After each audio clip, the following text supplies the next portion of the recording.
आज बात करते हैं नेपाल की। एक ऐसा देश जो हाल ही में जबरदस्त विरोध प्रदर्शनों की आग में जल उठा। आखिर ऐसा हुआ क्यों? आइए इस पूरी कहानी को समझते हैं। देखिए, ये जो गुस्सा सड़कों पर दिखा ना, वो किसी एक वजह से नहीं था। ये तो एक प्रेशर कुकर की तरह था, जिसमें कई सालों से अलग अलग वजहों से दबाव बन रहा था, और फिर अचानक वो फट पड़ा। सबसे पहले ये समझना जरूरी है कि आखिर सड़कों पर उतरा कौन था।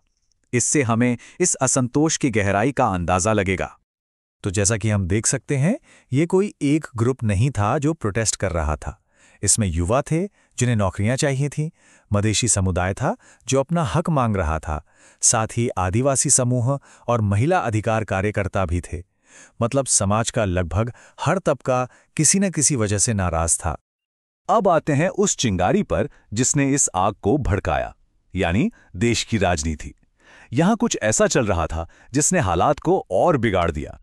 मामला था देश के दो सबसे बड़े नेताओं के बीच की खींचतान का, केपी शर्मा ओली और पुष्पकमल दहल, जिन्हें प्रचंड के नाम से भी जाना जाता है। इन दोनों की आपसी लड़ाई ने पूरी सरकारी मशीनरी को जैसे जाम कर दिया था। कोई पॉलिसी ठीक से बन नहीं पा रही थी और जनता इस सबसे तंग आ चुकी थी। और ये अस्थिरता कोई नई बात नहीं है। इसकी जड़ें नेपाल के इतिहास में बहुत गहरी हैं।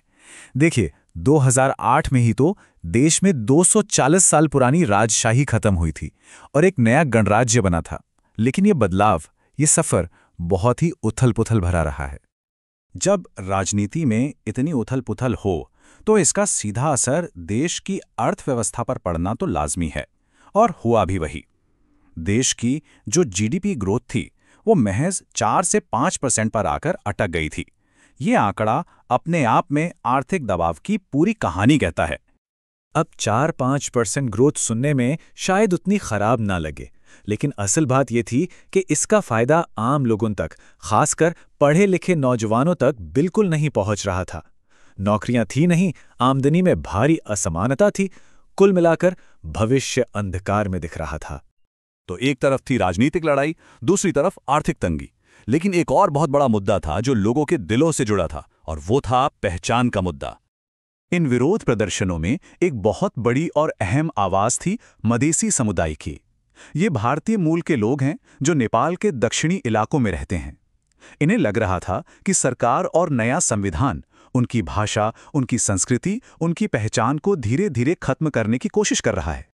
उनकी मांग बहुत सीधी और साफ थी। वो चाहते थे कि संविधान में उनकी सांस्कृतिक पहचान को सम्मान मिले और राजनीति में उन्हें बराबर का प्रतिनिधित्व दिया जाए। उन्हें महसूस हो रहा था कि 2015 के संविधान ने उनके साथ इंसाफ नहीं किया। और देखिए, इस लड़ाई में मधेसी अकेले नहीं थे। नेपाल के कई आदिवासी समुदाय जैसे थारू, मगर, राय, लिंबू, तमांग, ये सब भी अपनी जमीन और संस्कृति को बचाने के लिए सड़कों पर थे। उनका आरोप था कि बड़े बड़े कॉरपोरेट प्रोजेक्ट्स के नाम पर उनकी पुश्तैनी जमीनें छीनी जा रही हैं।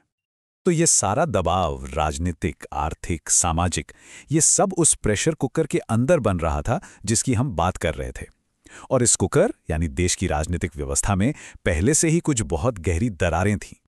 आधुनिक नेपाल के इतिहास को देखें तो ये 3 घटनाएं बहुत अहम हैं। पहले तो 1996 से 2006 तक चला माओवादी विद्रोह, एक गृहयुद्ध जिसने देश का पूरा राजनीतिक नक्शा ही बदल दिया। फिर 2001 में हुआ शाही परिवार का हत्याकांड, एक ऐसी घटना जिसने सबको हिलाकर रख दिया। और आखिर में 2008 में राजशाही का अंत। खास तौर पे 2001 का वो हत्याकांड, वो एक बहुत बड़ा टर्निंग पॉइंट था। उस एक घटना ने राजशाही के आसपास जो एक रहस्य और सम्मान का आभामंडल था, उसे जनता की नजरों में तोड़ कर रख दिया। इसके बाद राजशाही का खत्म होना लगभग तय सा हो गया था। तो इन प्रदर्शनों के बाद तात्कालिक गुस्सा तो शायद थोड़ा शांत हो गया है, लेकिन जो असल मुद्दे हैं वो अभी भी वहीं के वहीं हैं। और अब नेपाल एक बहुत ही अहम मोड़ पर खड़ा है। अंदरूनी चुनौतियों के साथ साथ नेपाल को बाहर भी एक बहुत मुश्किल संतुलन साधना है।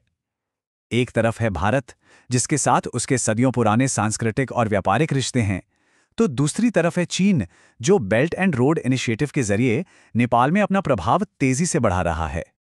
तो आगे का रास्ता क्या है? अगर नेपाल को स्थायी शांति और स्थिरता चाहिए तो उसे इन 3 मोर्चों पर एक साथ काम करना होगा।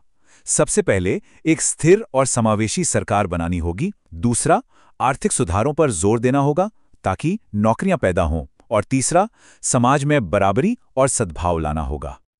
तो सबसे बड़ा सवाल यही है, क्या एक ऐसा राष्ट्र जिसका जन्म ही उथल-पुथल से हुआ हो, एक ऐसा भविष्य बना सकता है जिसमें उसके सभी लोग एकजुट होकर रह सकें?